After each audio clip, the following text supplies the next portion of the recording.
pure, rare, éternelle. Depuis des siècles, les pierres précieuses font l'objet de nombreuses convoitises. Dans la haute horlogerie comme dans la joaillerie, un artisan travaille à les sublimer. Le sertissage, c'est avant tout l'art de faire entrer la lumière dans une pierre. Tout part d'un dessin. En fonction des formes, des couleurs, du thème ou encore du diamètre, seules les plus belles pierres sont sélectionnées.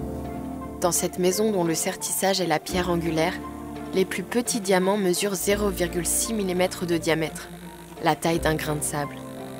Dans cet univers de l'infiniment petit, chaque geste doit être de la plus grande méticulosité. Et ce, jusqu'à la touche finale, le cabronnage, qui permet de poncer la pièce pour lui donner une finition lisse et parfaite. Bien sertir repose sur un savoir-faire à la fois technique et visuel.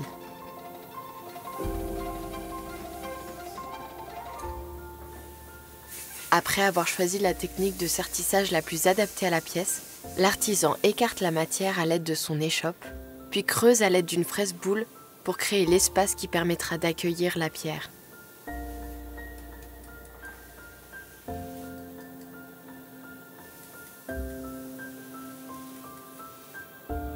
Une fois posée dans sa ceinture, c'est entre les griffes du chaton que la pierre prend position.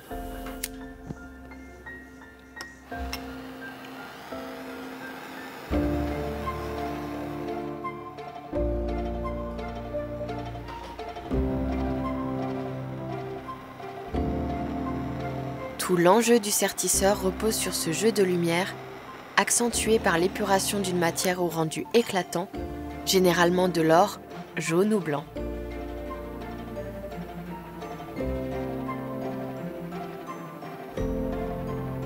Du diamant à l'émeraude, une pierre un peu trop travaillée, un peu trop serrée, peut, à tout instant, se briser. Un décalage d'1 millimètre peut être fatal.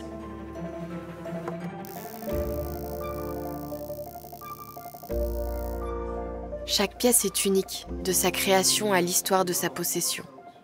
Mais ce n'est qu'à la loupe que l'on peut véritablement admirer toute la complexité du travail de ce façonneur de lumière qui n'a de limite que son imagination pour magnifier ces pierres pour l'éternité.